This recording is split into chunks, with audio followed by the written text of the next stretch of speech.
CTV's Annie Bergeron-Oliver with a bit more of a setup this morning as this meeting is about to get underway. Annie, the first between the Prime Minister and the Premiers this year.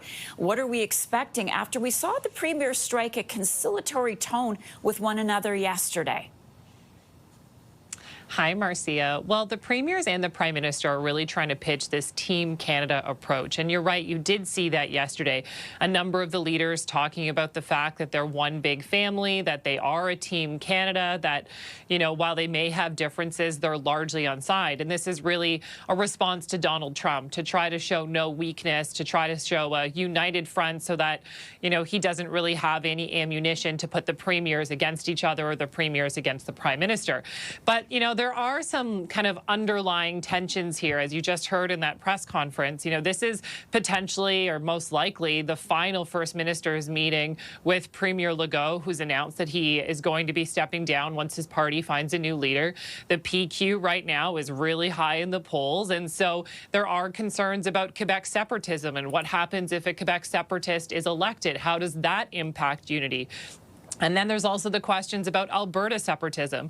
And so there is this sort of like underlying question here about, well, how far does this unity among the premiers extend? Is it just surface level or is it much deeper? And yesterday, a lot of the premiers were asked those questions. Doug Ford, for example, saying, you know, this is a time to be united, that we shouldn't be looking at uncertainty for Canada's economy by talking about separatism, that the premiers and the people of Canada need to come together.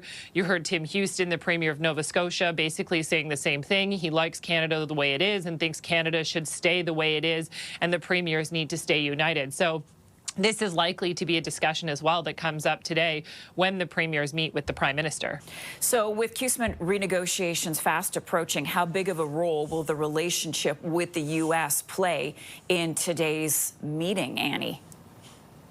It's going to loom large, Marcia, and obviously each premier is coming into this meeting with the Prime Minister with goals for their own provinces and territories that they want to be, you know, pushed to the top of the agenda. The Northern premiers yesterday talking a lot about Arctic security and how they want more investment in defense and Arctic security, but that's also tied into our relationship with the United States. You heard Scott Moe yesterday talking about the fact that he wants to know more about where this trade negotiation is going with the United States.